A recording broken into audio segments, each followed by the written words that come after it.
Okay, we will start with the call to order. Welcome to the meeting of the Oakland Alameda County Coliseum Authority, Friday, September 19th, 2025 at 9 a.m. For members of the public wishing to speak on any agenda item, when it's time for the public to address the item on the agenda, we will announce it and you will be prompted to raise your hand. Please wait for this invitation before doing so.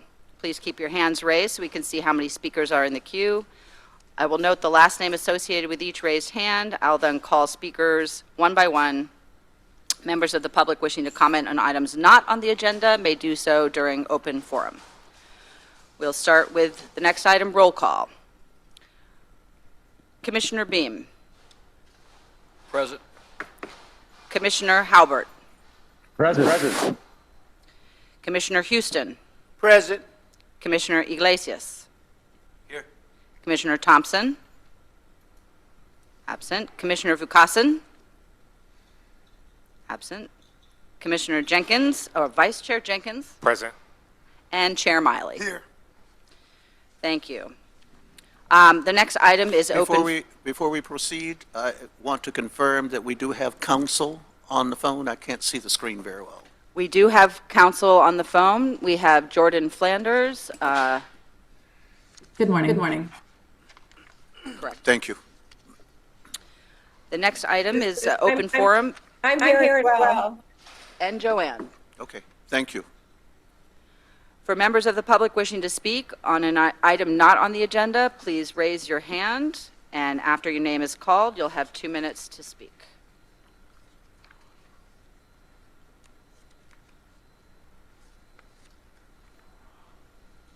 Am I looking at the right? I do not see any hands raised.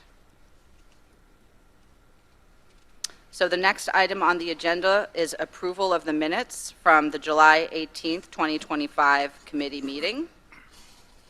So moved. Is there a second? Second. Second. All right. Moved by Jenkins, second by Iglesias. Are there any questions, comments? Okay. Let's take the roll. For the roll call, Commissioner Beam. Yes. Commissioner Haubert. Aye. Commissioner Houston. Yes. Commissioner Iglesias. Aye. Commissioner Thompson. Commissioner Vukasin is absent. Vice Chair Jenkins. Aye. And Chair Miley. Yes. Minutes are approved. Excellent. The next item on the agenda, reports from the Executive Director and General Manager. Thank you, Madam Secretary.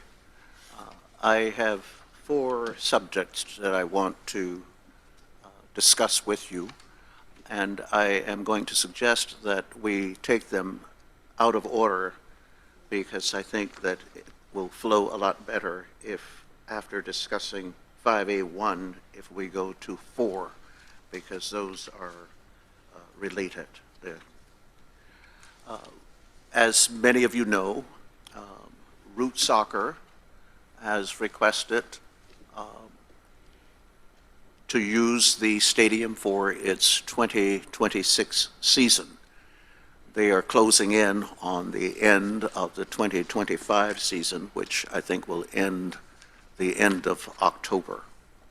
So their request is for another 1 year, commencing March 2026 and concluding by the 1st of November 2026. They had indicated to us that they expected again for this to be Roots only games, not Soul. We have heard more recently that they may want to have 1 or more Soul games played at the stadium as well. So that is under discussion. We received their request actually in April of this year, and they had asked for 2 years. We saw that as being highly problematic, and so we have had a number of meetings with them. We have commenced negotiations with them. Those negotiations are led by Nicole Strange and her team, and assisted by a representative from the county administrator's office and the city administrator's office. The major terms, I think there is at least penciled agreement. There are still language issues, a few other terms. I do not regard those as that major. And we're moving towards concluding our negotiations with them in October and are expecting to bring the proposed agreement for next season to you at the October meeting. I'd be happy to answer any questions you have about that item before we go to item 4. Are there any questions or comments about the routes schedule and negotiations and timing? Do we have any numbers of what their average attendance has been to the Roots games this year? We do. I would ask Ms. Strange if she can respond to that. If I give you an answer, it will probably be wildly inaccurate. Mic check. Mic check. Can you guys hear me? I can hear you. Yeah, it's about 4,000 to 4,500 average attendance for Roots games. I would note that for their opening game, we did have a big crowd. My recollection it was 20-some thousand. And then after that, the average has been what Ms. Strange has indicated. So the first game was an outlier, and then the rest has been Oh, yes. pretty small, right? We expected that that first game would be, would have major attendance, and it did. It was 20-some thousand, as I recall. But then the follow-on, there was this drop-off, which we also anticipated. And we had anticipated that in our previous negotiations. The numbers that we were provided for during the negotiations were a lot more optimistic, and we trimmed those down. And so they're probably coming in about the range of, I think, overall what we estimated, I believe. Yeah, hi, good morning, good morning. So me and Mr. Gardner or Henry been having some in-depth conversations. I've been calling them back and back because I need to understand, are we breaking, and break it down for me, Mr. Gardner, are we breaking even, are we making money? What was an agreement on with the Roots? Are we breaking even, or are we subsidizing, or give me some detail on that. I will attempt to do that. Let me say, though, our practice, absolutely, is we enter into no agreement with any for-profit company where we do not break even and make some money. That is always our strategy. Only for nonprofits, and none of them have come forth because just to open the gates, open up this arena, is very expensive. These facilities were not built for those kinds of activities. So for everybody else that's not a nonprofit, two things have to happen. We have to break even, and we have to make some money because the city and the county are continuing since 1995 to carry huge deficits, and the city and the county have covered them. So, and with respect to Roots, absolutely. That's one of the reasons we did a couple of things. We said, one, we thought that the expected attendance was optimistic, overall. We were also concerned because of food and beverage concessionaire, which was required, actually, to accommodate them, that we were concerned that there may not be enough sales, net sales, to cover the cost. So we also inserted in the current agreement that they have to each match. They have to put up a deposit, a reserve deposit. And we continue to hold that until the end of the season. So far to date, I don't think we have had to use any of that. I don't see Greg Hatch, but I don't think we've had to use that. That's correct. Yes. So, big answer. If we do not make money, the answer is no. So you said you didn't have to use their money. Are they using their money to stay afloat? I mean, how does it work? I just don't get it. Let me share this. You said 1995. Since 1995, we've been losing 12 million to 14 million a year. Or we've correct? been losing more than that. I mean, and so my question is this. As a business person, I've been running businesses, successful businesses all my life. I mean, why would another person like AASCG or Ray Bobby, why would they want to purchase something that is losing $12 million to $14 million a year? Why could they must see something where we're making money. They can make some money. If they see that same thing, why can't we make that money or make that coverage? Well, I got a lot of questions. Hold on, I got another question. And I have a lot of answers for you. Okay, so go ahead. First of all, the deficit has not been $12 million a year. Since 1995, when the stadium was built, in 1996, when the arena was built, the city and the county have routinely, come rain or shine, have had to subsidize the operations. And that has averaged, until about 2020, that's averaged around 20 million every year. 10 million, more than that actually, has been as high as 12 million each, but averaging around 10 million. That's for both facilities. 10 million for the city and 10 million for the county from the beginning. The deal that was cut for the Raiders and for the A's, there was an expectation that we would have these luxury suites that would sell out, that we'd have these personal seat licenses, and it was all structured around that. Those things did not materialize, and the A's performance was even less than the Raiders.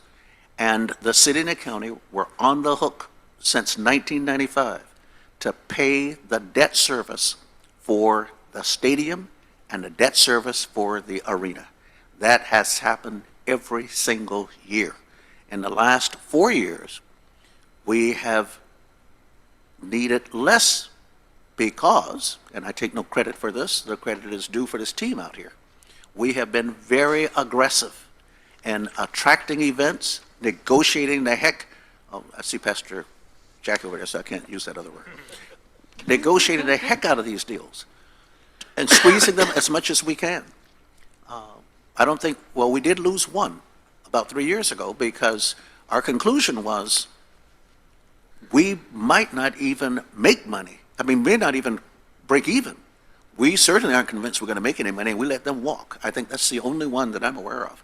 But otherwise, we negotiate until they're ready to walk, and we have only lost one. But to answer your other question, I cannot speak for the Oakland Acquisition Company. I don't know what their plans are long-term in terms of continuing to operate both of these facilities. But I will remind you that the stadium was built for an NFL franchise and for an MLB franchise. Those are gone. This is a huge, huge facility. It takes a lot of money to open those gates. Who has the naming rights of our Coliseum? We do not have a naming rights for Why it. don't we? Well, let me just answer saying. your first question. The Okay. answer is no. We do not have. We did have. We had for a long time. The last one we had was Ring Central. They exercised their early termination rights about 2.5 years ago. It was a longer-term agreement. But historically, there were naming rights for both of these facilities. And there were naming rights because in the stadium you had the Oakland Raiders. You had the Oakland Athletics. In the arena, you had that team that left and went across the bay. When they left, major corporations are looking for, it's advertising for them. They aren't just looking at the people who go into the facilities. They get all this recognition. Every time there's a break in the football, it's whatever the name of that facility is. They're getting all that advertising. They're getting the advertising locally. Every time there is an event at the event, their name is called out. It's at X stadium. It's at X arena. If you do not have a nationally known contract for performance in there, it is a very difficult sale. The other thing is, we have been, as you all are well aware, in transition. Once it was announced that the facilities were going to be sold, that became a huge challenge. Although we haven't given up, we've been actively engaged, particularly with the arena, in trying to get naming rights for that facility. But a corporation wants two things. They want to know that there is a nationally recognized team playing there. and two, that you're going to be around for long enough for them to get their money. They're making investments for doing this. I hope I answered I your question. disagree. And I'm Well, you can disagree all you want. I know. I just answered your I question. know, I respect that, I disagree. If we got 880 freeway, we got BART, we got all this, and this is a well-known facility, I don't see why we could have some naming right. I just don't see it as a business Mr. person. Houston, Yes, sir. I think we have to keep it directed at the roots agreement. Okay. I think you're going down a rabbit hole here, but your questions and concerns are valid, but I think you're kind of going a little astray. Okay. I will. If I can try and encapsulate what my colleague is asking and trying to get to the root. Is your mic on? I have to get close. Trying to encapsulate what I believe Commissioner Houston is trying to get at. So if the average attendance is 4,500, how much are we subsidizing the routes? Subsidizing for the routes to be able to play in the stadium is what I believe you're trying to get at. Is that correct? Yes. Commissioner? I don't think that a fair analysis would be to look at just what we're generating from the routes, because the ongoing costs of operating the stadium are way outside of the routes. How many matches? 17? So we look at the totality of all of the events in the stadium. For example, we just had a major smashing success with Mexico versus Japan soccer. All that goes in the pot in terms of whether or not we're subsidizing anything. We don't subsidize, I thought I answered this earlier. We don't subsidize anybody. They have to pay whatever it costs for us to host that event, and we have to make some money. But that's not the whole story. There are ongoing costs for utilities, whether anybody is in there or not. Obviously, we're using less, but the light's still on, the water still runs, there are emergency repairs, there are capital improvements. It's all in that pot. And so the short answer to Roots is we have not, under the current contract, and we do not intend under a future contract to subsidize anybody. They have to pay the total cost of what it is for us to host those events, and we have to make some money. Okay, so there is a turning on the lights cost that anybody who comes into the Coliseum has to pay. Is that correct? Everybody has to pay, including, Yeah. and we haven't had it.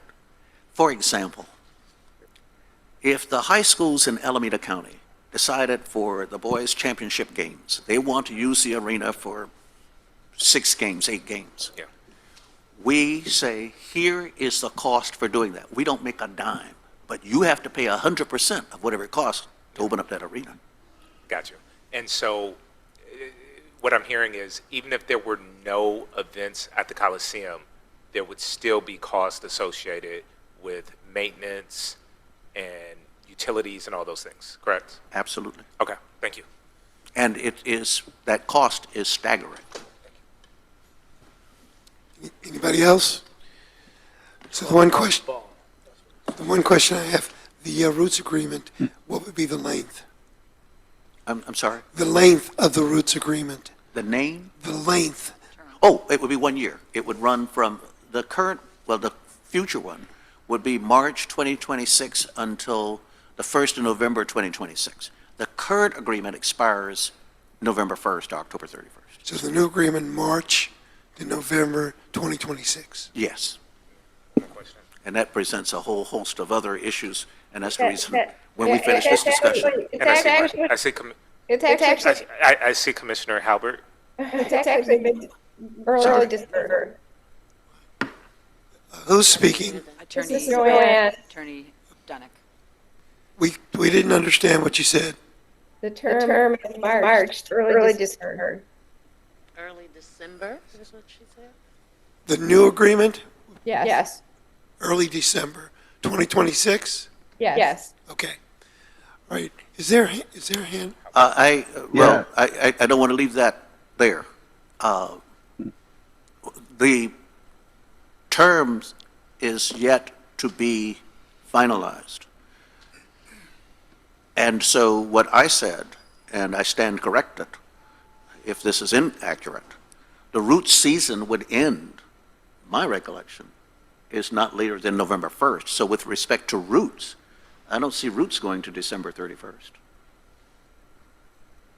Ms. Strange? Yeah, if they make the playoffs are in November, and they asked us to extend to, I think the date, Joanne, is December 21st. If they make the playoffs, Yes. I stand corrected. All right, I think, Question. is that Commissioner Haubert? Correct. Yes, thank you. We want to make sure that Roots is successful. I believe they may have announced their dates of games. I'm not sure, but I want to make sure that our timeline makes it possible for them to do what they need to do to announce their dates. I can respond to that when we move to item number 4. Okay. I The other thing I would like to point out is that we have a difference between the fixed costs of owning a facility and then the incremental costs of opening for the 17 games. It might be helpful if we separated and had a report on just what are the fixed costs of having this facility. They don't go away whether we have any games or many games. But then separately understand and report what is the incremental cost of just opening for a game. And I believe what I heard said is that the incremental costs are covered and that we make a little bit, but we don't recover the entire fixed cost, and that's the problem. So the new acquirer will have to find a way to reconcile that if possible. And we'll probably discuss a way to make that happen later in the meeting. Thank you. Henry? And yes, we can do that. So my question is, in the new negotiations, we're looking at these new numbers that we now have real data, right? So we have data that what this season proposed, 4,800, 4,500, and that will also go to the food and beverage as well, looking to that, right? Because there was clauses in there that if they didn't sell X, there was payment that had to be made. So all that will be reflected in this new contract with these actual numbers, not what we hope to get or what they hope to get, but what we actually have. Yes? Well, let me make sure I understand your question. We will not know precisely what all of the costs are until the end of the season. We negotiated the current contract and are negotiating the proposed new contract so that we set the per game fee at an amount that we believe covers the cost, and we make some money. And then with F&B, we have in the current provision, and we are going to have in the new one, that they have to set aside these reserves each game, and if we don't need it at the end of the season, they get it all back. Okay, thank you. I guess last comment for me. Have there been any discussions beyond 2026 about the routes and where they might play? And I know this might be an Oakland acquisition. This might be an Oakland acquisition group question, but have those conversations been taking place? The conversations regarding... Where the routes will be stationed past 2026, 27, 28? To some extent, that gets to item 4. Perfect. But the short answer is, because of the projected close of sale of the property, which currently is estimated to be June 30, 2026, when the city and the county will no longer own the property, should that date be met.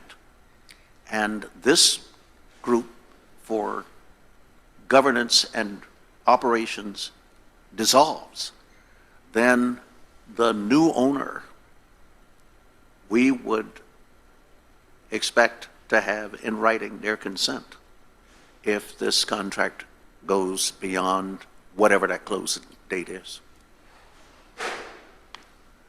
Mr. Chair.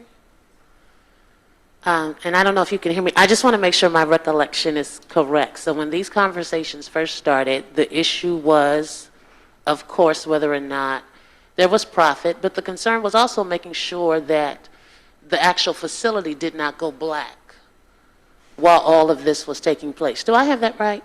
Yes. And so it's my understanding that a lot of the conversation and the questions and issues that are being raised are contingent on several agreements with conflicting dates. And it would appear that if two of them do not take place, this is a moot issue. So I'm asking, do you think it's possible for us to kind of get a real clear understanding, particularly of the amendment, the management agreement amongst the JPA, the city, and the county, and the agreement with AEG? I'm going there now. Thank you so much. Thank you. And that's the reason I'm changing the order of this, because I think that 1 and 4 actually go together. And so if we can move to the discussion under item 4, and it's titled Agreement Amendments that are needed. There are several agreements that will have to be amended and extended, or all of this is moot, all of it. We need to the extent that we can, bring all of these so that they are terminating at the same time. Right now, that is not the case because these agreements were structured in such a way that it was virtually impossible to anticipate that we would be at this wind down period at this time. We have known since December of 2019 that the county had executed an agreement to sell its interest. So we've been dealing with several things here. One is whenever either the city or the county sells its interest, the JPA goes away. And actually, all of this goes away. And it's somebody else's issue. Unless and until that happens, or the city and the county sell their interest, and I'm looking at the date when the county recorder puts that stamp on there, works the same as when you sell your house. It's not sold until escrow closes. When escrow closes, you no longer own it if you're the seller. So we don't know what that actual date is, but right now the target is June 30, 2026. So here are several agreements that will need to be amended because they either expire before June 30, 2026, or if the recorder hasn't put that stamp on there by June 30, 2026 saying sold, the city and the county still own it and somebody's got to still operate it. So I'm trying to set the context for this. When the Joint Powers Authority was created, it was created actually because of the anticipation and then the consequence of issuing debt for first the stadium and then the arena. And it was a very complex transaction. I won't go into any of that. There are just too many agencies and parties involved in this. All that the city and the county created and had to create in order for the bonds to be issued. I'm not getting into any of that. But what happened was, at the outset, there was this management agreement that says that the city, the county, and the Joint Powers Authority, this is a tripartite agreement. All three of them agreed to this. It delegates to the authority the responsibility to govern, manage, and operate the complex. It said until the bonds are retired. The stadium bonds, which were issued first in 1995, were retired February of this year. Those bonds are gone, they're history. The second set of bonds for the arena were issued 1 year later. Those bonds are retired on February 1st, 2026. 5+ months from now, those bonds are history. They're gone. The management agreement says that once that happens, that the management agreement goes away. And so in order to continue to function, because under all of the estimates, the city and the county will still own the property after February 2026 when the arena bonds are paid. So that agreement needs to be amended. And joint council have prepared the draft documents, and we expect to submit those to you for your approval at the October meeting. Secondly, there is the AEG agreement. Well, if there is no management agreement, there can be no AEG agreement. The AEG agreement is scheduled to terminate on June 30, 2026, again tying it to the estimated sale date. As we look forward, we have to plan on the fact that June 30, 2026 may come and go, and the property is not finally consummated. The sale is not finally consummated. Stamp on it.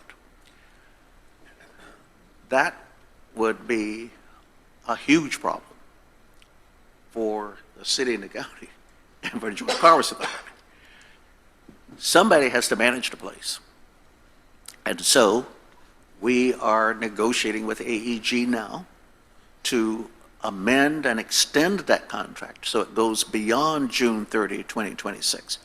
Remember what you heard 5 minutes ago was that Roots are asking for a date that would go to December 2026. Well, for them to be there, somebody's got to manage the place. AEG agreement has to be amended and extended.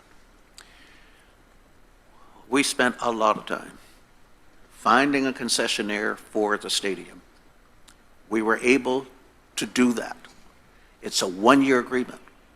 That agreement expires March 2026. Again, if Roots are playing there, or the stadium is being operated at all, whether Roots are there or not, if we have some big event,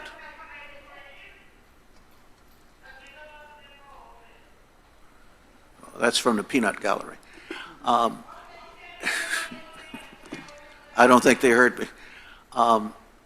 So we need a concessionaire for the stadium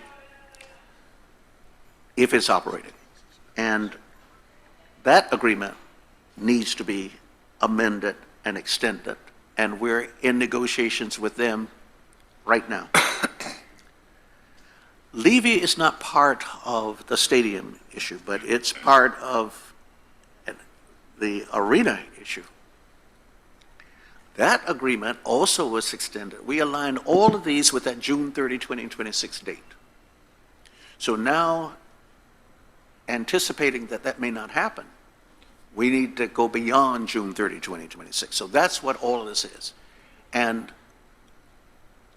nothing can happen, is going to happen, until and unless we amend the management agreement amongst the 3 agencies. If we do that, that's fine. But then somebody's got to operate the place. That's the AEG agreement. So we got that. Then if the stadium is being operated, somebody's got to provide the F&B. So all of these agreements need to align. And that is my purpose for presenting those to you. And I'll be happy to answer any questions that you have regarding those. In terms of complexity, in my view, we should be able to reach agreement on all of these. But to what point, I am not yet certain. And one of the things I will tell you now, so when we have this discussion, you will have the background on it. There is something called the WARN Act. And those of us in government are not used to this because it doesn't apply to us, but it applies to the private sector. And AEG, Levy, and SAVAR, SMG, are all covered by this Warren Act. It's a federal act, and it's also a state act. States' requirements are stricter than the federal ones. My recollection is that the federal requirement says that these three and similarly situated corporations are required, the federal government says, that they have to issue a 60-day warning to their employees if they are likely to be laid off. The state says 70 days, maybe 75, but I think it's 70 days. It's stricter than the feds. What that means is that for all of these contracts, SAVAR, Levy, AEG, they will be required to issue notices when these contracts terminate no less than 70 days before that event. Now, as a practical matter, we can't wait and they can't wait until the 70th day to tell them what's going to happen with these agreements. They need a reasonable period of time to put the Warren Act notices together and make sure that all of their employees, full-time and part-time, have received those notices. So what I know this issue's already come up, and it makes sense. Whatever termination date we set, they're going to want to make sure that they have adequate time to issue those Warren notices. And so one of the things that I'm contemplating is that get us through this, if we can convince all the parties to do it, is that we extend these as far as we can practically, and then have a provision that either party can terminate the agreement with a certain number of days' notice, which would accommodate the Warren issue. So that issue would go away. These are very complex issues. And I believe that in terms of negotiating with the parties, we will get to a reasonable place in terms of how far out we can go with notice, that given them adequate notice to meet those Warren Act requirements. Questions, comments? Okay, very thorough. I don't see any. Okay, let's go to the 5A2, Going back. I guess. Yes, 2 and 3. We have been debating this issue for some time. Do we need a permit for our water discharge? And if we do, we need to get it from the San Francisco Bay Regional Water Quality Control Board, which I shortened just to be the Water Control Board. We are discharging water into Damon Slough Creek. And so we did an early analysis with the help of staff from the city and the county. We called on their engineers who have the requisite background and skills to help guide us through this process. And they have done yeoman's work. They did the early analysis. They concluded that a permit is most likely required. And so they put together a request for proposals from qualified engineering consulting firms. We reviewed those. We jointly, they with their recommendations, and the staff from the city and the county council, agreed to move ahead with their recommended selection. They went through that process, they evaluated the proposals, and they made a recommendation to hire Haley and Aldrich to do the preliminary work. That work has commenced, and we're now in what we call phase 1. And phase 1 says that subject to the early analysis, we'll move to phase 2, which we are proposing, we have already done it, is self-report. So the Water Quality Control Board did not come to us and say, you're not in compliance, you have to do this, this, and that. We took the affirmative action. I love that term, because that's what it means. We took the affirmative action to self-report. And we have had only one initial meeting with their staff. Those meetings are continuing. It is the conclusion of the consultant that because of the amount of water that we're discharging, and we're not responsible for all of this water. We're downstream, so we're like the last one in the line, and we need to deal with this. We do know that we're discharging on our own over the course of the year on an annualized basis more than what would be permitted without a permit. So we're moving ahead in that direction. We want to be in compliance. And as governmental agencies, we should be doing the right thing. The estimated cost for this is approximately $659,000. We don't know what the actual cost is until we get into phase 2. But the consultants have estimated that that is the cost to complete all of the work, to do the monitoring for the first 2 years, I can't remember. We have not budgeted that capital improvement in the current budget.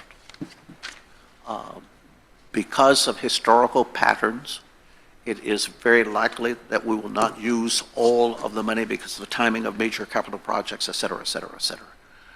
That we might be able to accommodate this in the current fiscal year's budget by making some adjustments internally within the budget. Should that not prove to be possible, we do have adequate reserves to cover these costs.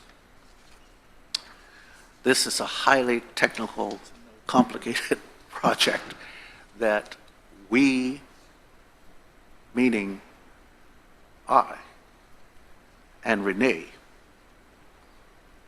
we're the only staff you've got. We lack the technical expertise to even describe this.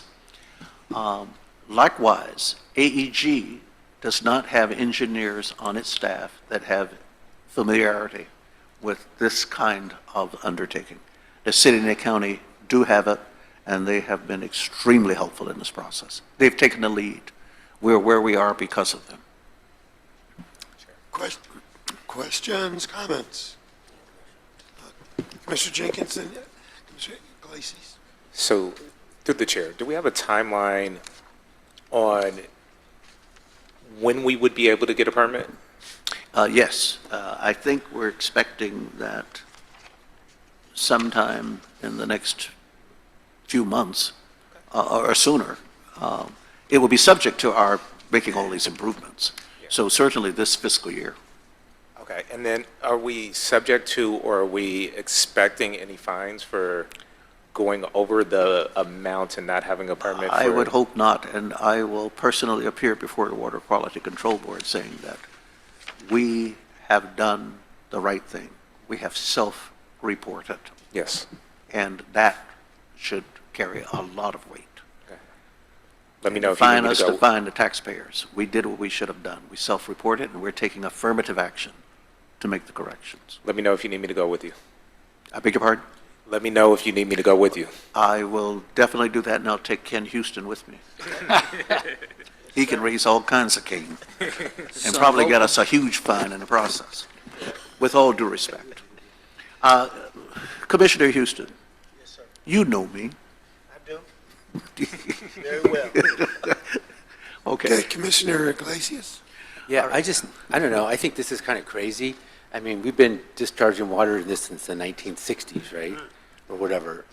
How long have we been, I mean, however long this place has been here. So I think, can't we get some kind of like, be grandfathered in and just, be allowed or to manage it or manage it differently than have to go and pull a permit and do all this stuff? I think, and can't we just pass the buck down to the owners? Like, you guys take it over.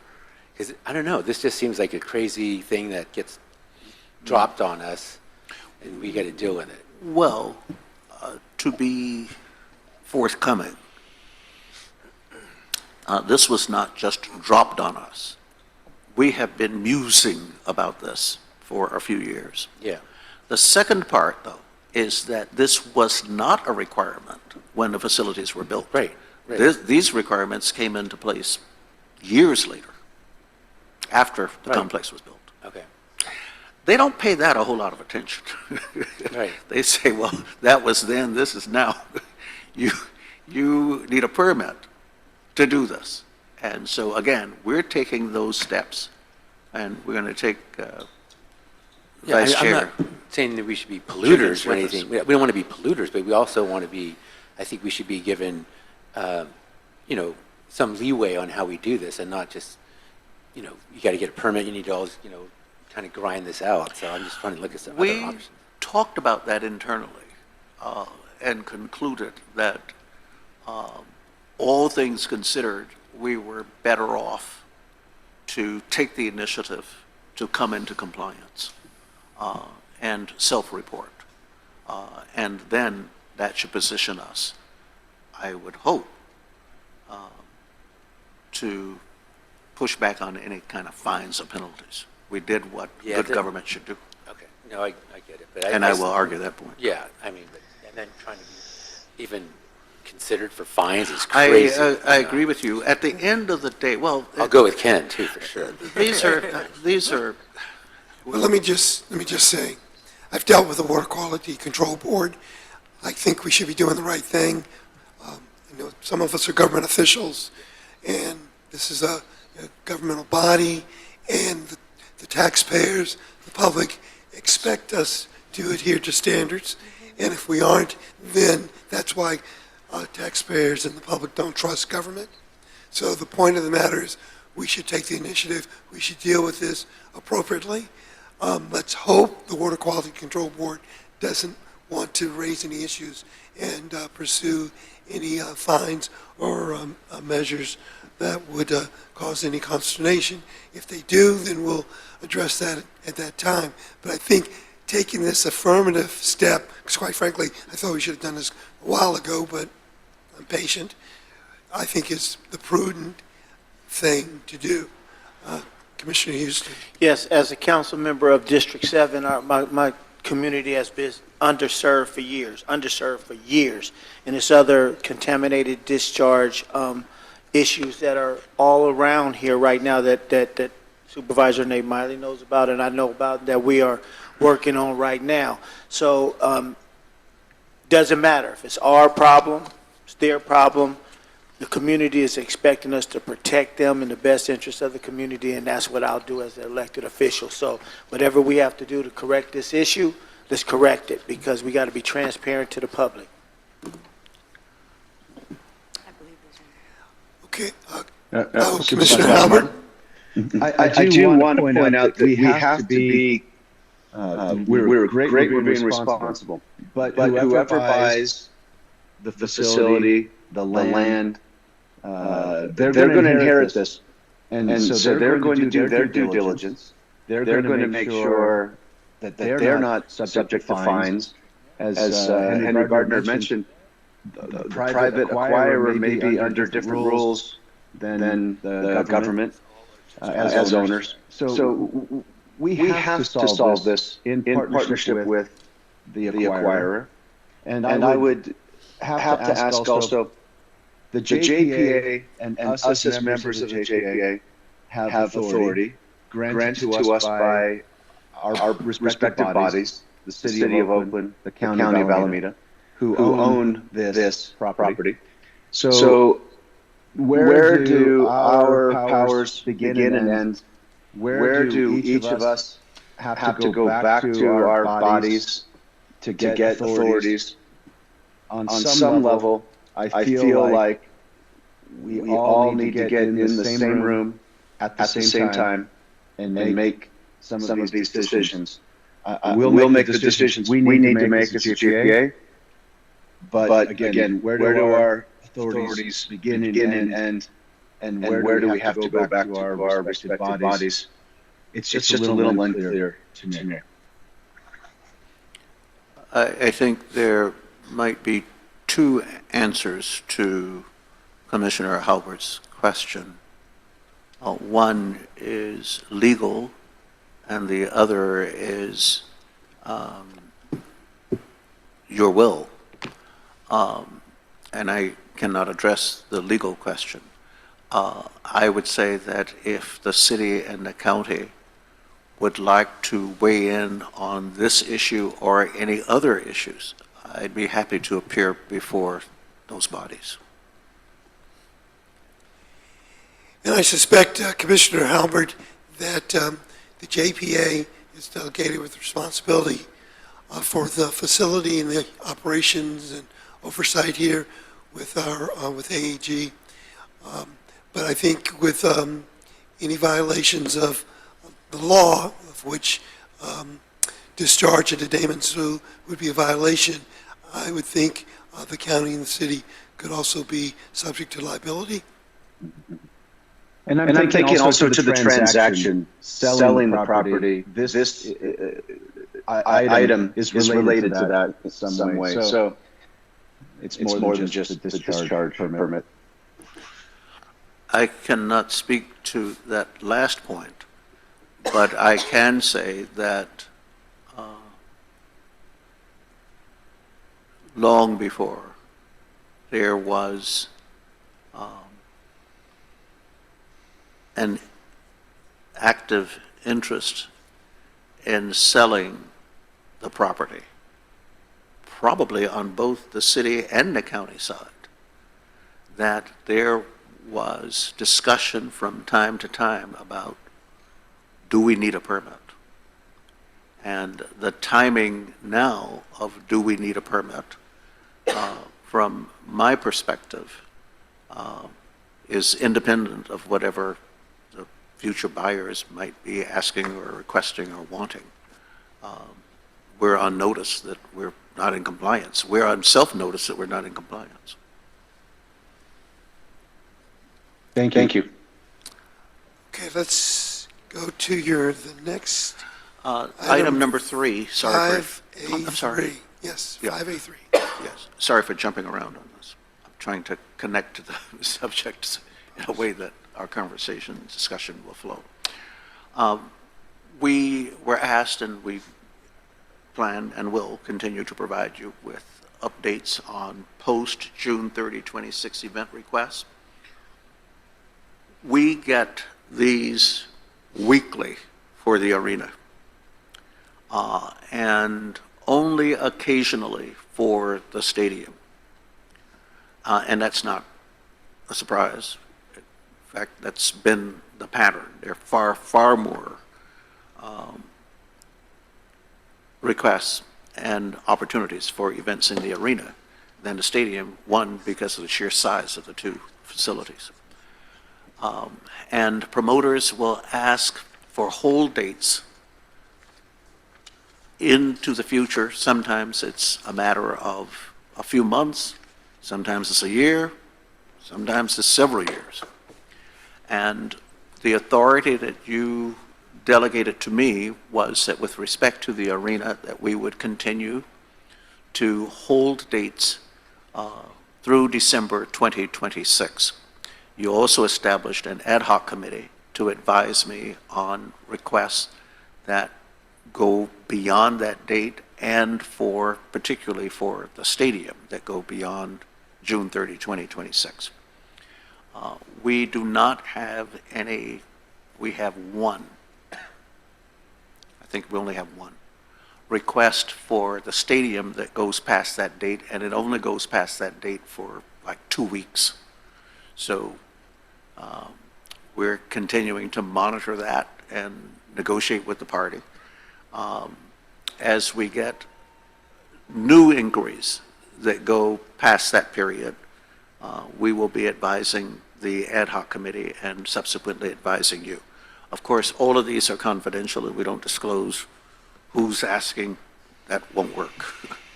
But we can disclose that to a smaller group, and seek their advice in terms of how we proceed. Right now, we're not stymied, but the time is closing in on us. We're going to start getting requests for both of these facilities that will go into 27 and 28. Questions? And I should just mention, since I've said it, I just as well say it. I think you've, without my saying it directly, I think you've heard it. A huge concern of mine is that June 30, 2026, for nobody's fault, extremely complicated transaction, may not happen June 30, 2026. And if we pass on opportunities that go beyond December 2026, we may very well end up with 2 dark houses. And that's something that is very concerning to me.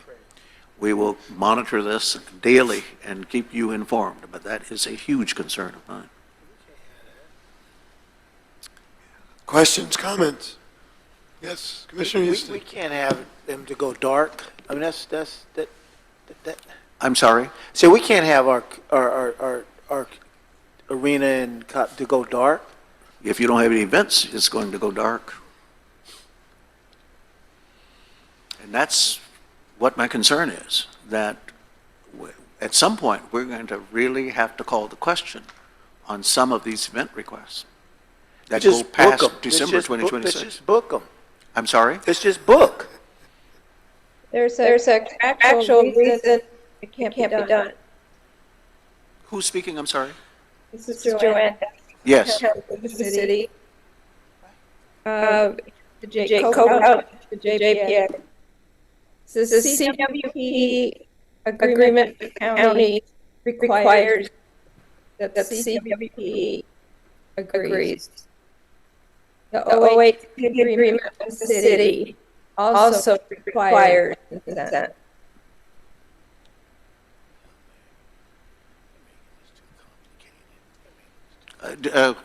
Commissioner Haubert, did you hear the response from council? Commissioner Houston, did you hear the response? I did, but yeah, say it again, please, because it was breaking up. One more time. I'm sorry, there's no.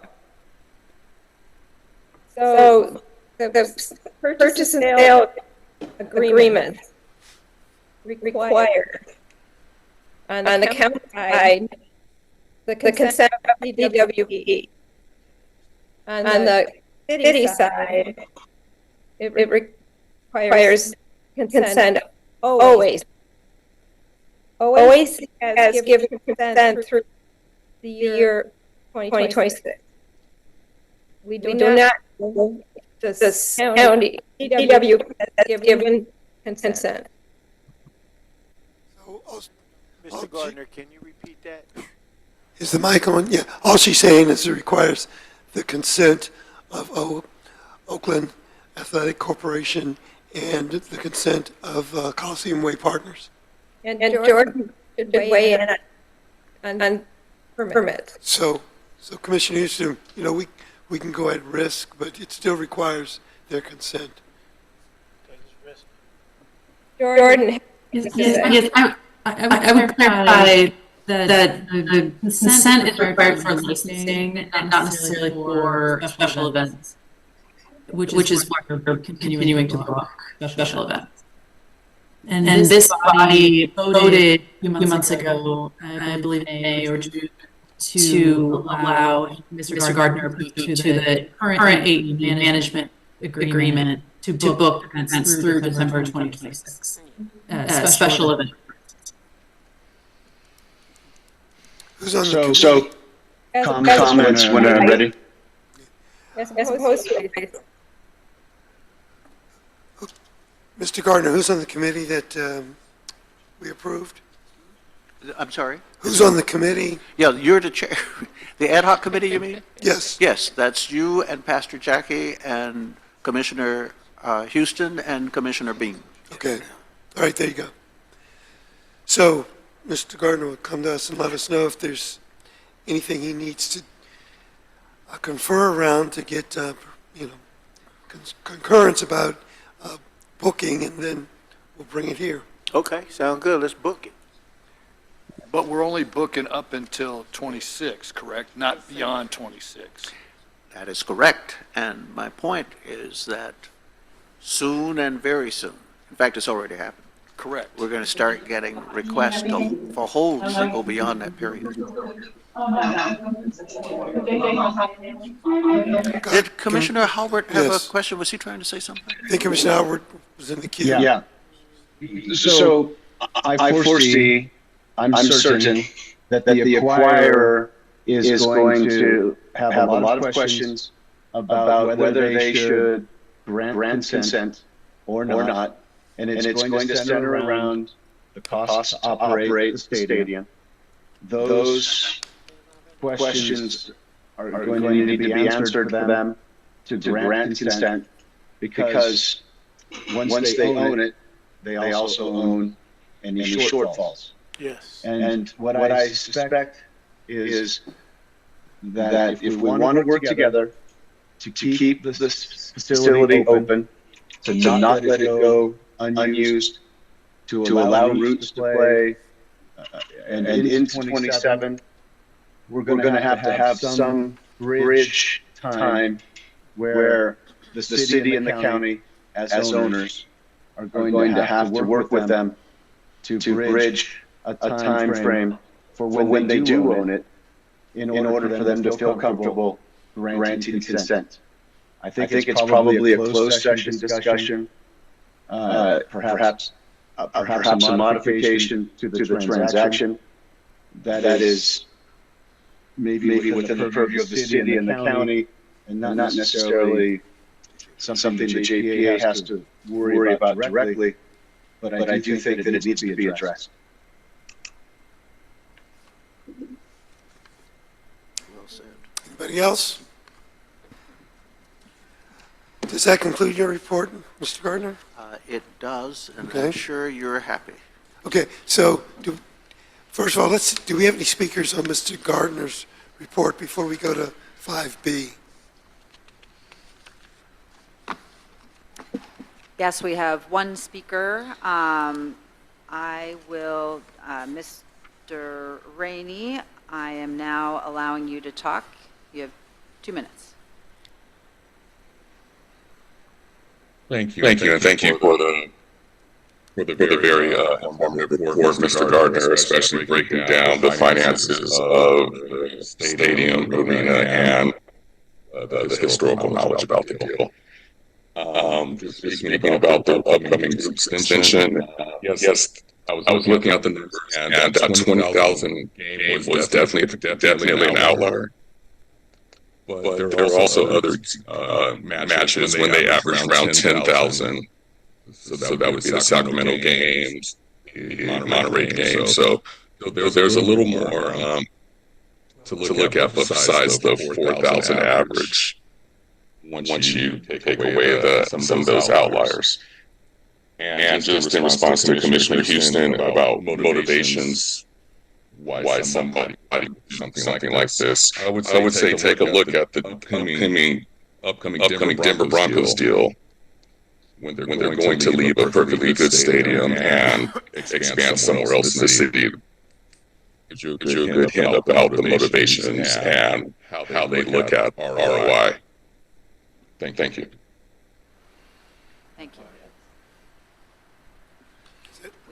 We can proceed No, to okay. item 5B. Oh, yes, 5B. Good morning. I'll start with the event activity, the added events. Sam Huey Benefit Concert 2025, it's tomorrow, September 20th. Atif Aslam, October 4th. Who Want the Smoke, October 25th. Tame Impala, November 14th and 15th. Cindy Wang, November 22nd. Monster Jam, April 3rd through 5th, 2026. Ariana Grande, June 6th, 9th, 10th, 2026. A couple of other quick highlights I wanted to share. Over the summer, our AEG Oakland Community Foundation team has been hard at work hosting 2 events for our local community and awarding scholarships to 2 deserving Alameda County students. Thousands of children and families were provided with vital resources, including booster seats, bike helmets, shoes, and school supplies at these community events. Event recaps, highlight videos, and more can be found in the news section of our website, theoaklandarena.com. I also wanted to celebrate the incredible weekend we had at the complex to start September with the Mexico versus Japan international soccer game, Monster Jam at the arena, and the Oakland Roots game. More than 70,000 fans joined us on the property for these events, and it was incredible for the entire Oakland community. Here is a highlight video from the Mexico versus Japan game. I hope you enjoy.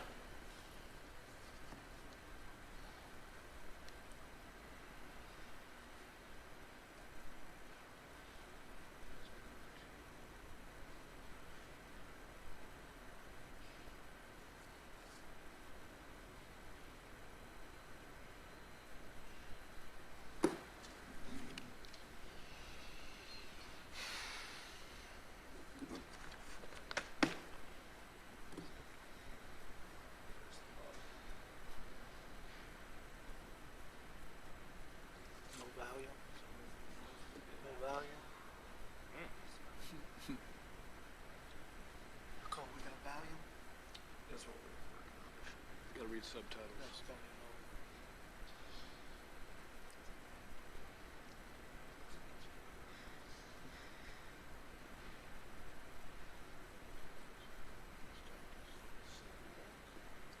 Do this on the Jumbotron.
Any questions? These are the, Nicole, these are the type of events that we need, because not only does it make the Coliseum look good, but at that weekend, as you drove around the city of Oakland, it was packed with out-of-towners, right? So our hotels were full. restaurants were occupied, right? So it's a great event when we kind of bring international to our city. I really enjoyed it, and you guys did a fabulous job. And I like to, when Kevin Jenkins, President Jenkins, me, and the mayor, we planted that cherry blossom tree to represent Japan and the cactus to represent Mexico. It was huge. We're going to put a little plaque there. It was great. And when I say this, it's not to say anything negative at all. It's that I think we missed a few small things that we could have enhanced, like with the executives. What did we do to embrace the executives that came here? What did we do for them? So, because the Coliseum is known for experience. Everybody knows when you come down, there's tailgating. It's legendary for experience. So, and that's how you get other people to say, you know what, I want to come back there. I want to host something there again. Did we do anything for the executives, like host them on something when they were here? Well, you know about the basically the media day the day before. So both teams practiced here the day before. There was 3 media days. One which included the mayor, one for Mexico, one for Japan, and we definitely were in communication and contact with promoters throughout that day, and just basically hosted them on property for an amazing 2 days. Right. So next time, it's just a suggestion, it's just me, that we host them, like the cellar, we just open it up to them, host them, you feed them, talk to them, and just embrace them, because then people, that experience is very, very powerful. Like when Chris Wright was here, when he started the Community Advisory Board, legendary, and that's what you guys just did with the shoe giveaway, right? So that experience, let's keep that experience moving, so they feel like, wow, you know what, I want to host something there again. I want to come back there again. That was just a suggestion. And another one is that on the when we had halftime, we got a bunch of kids that maybe could have played some music on to embrace them on the field and go like, man, the Coliseum. Little more, not saying you did anything wrong, not at all. It was beautiful, but just a little more embracing of the community on like a halftime band that's local or something like that to bring in that energy that Oakland is known for, that the Coliseum is known for, that experience. So that was just my suggestion. Yes. Commissioner Glazer. Yeah, well, congratulations to you and your team. It was really an amazing event, amazing weekend. I actually took Bart from Fruitvale I just wanted to feel everything, coming from the BART station, see how it felt, and it was great, right? And I think I want to commend OPD. I think they were very present, but also kind of hands off, and obviously with ice and all that kind of stuff, it's always on people's minds, but the event felt very safe. I think people were really comfortable in and around the stadium. I wanted to recognize the sheriff too. I mean, I think the way they were handling the crowd and how they were engaged, they did a great job. It just felt the whole flow, right? And then walking through the parking lot and seeing the celebrations and the the barbecues and all that kind of stuff was great. And then just the whole vibe throughout the whole stadium that night was really powerful. And I ended up staying late because I had my pass on and I was with some guests that wanted to get autographs. So I was hanging around and down below the stadium, waiting for the players to come out, the Mexican players, and was able to get this young lady a couple autographs and everything.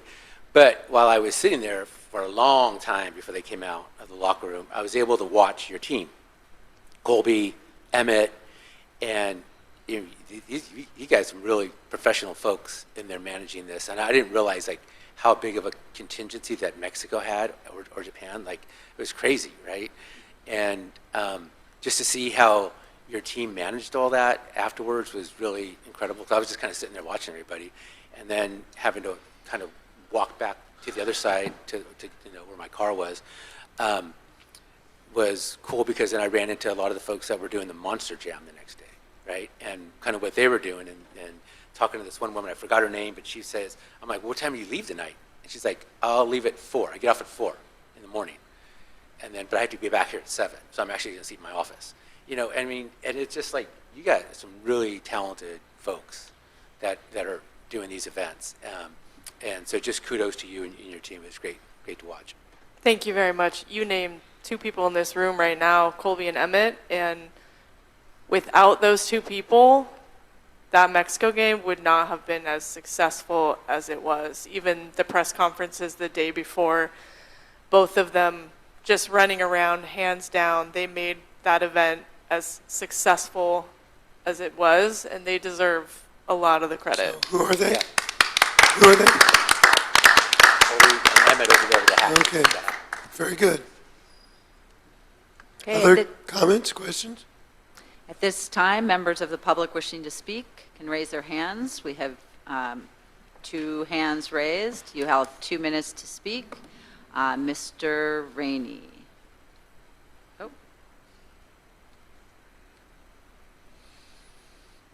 Yes, you know, everybody said everything that showed across with that.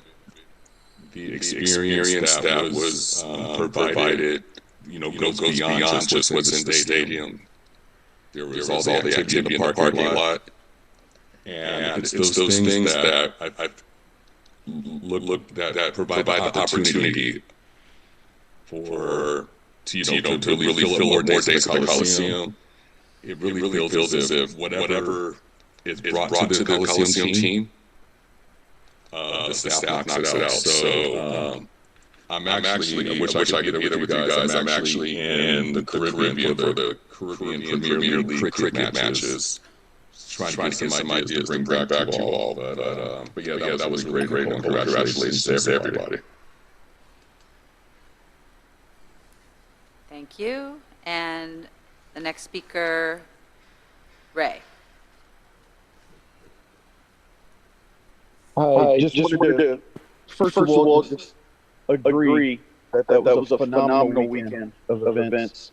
And anytime there were 70,000 assembled in Oakland, it does so much for the economy and impacts so many people in our community.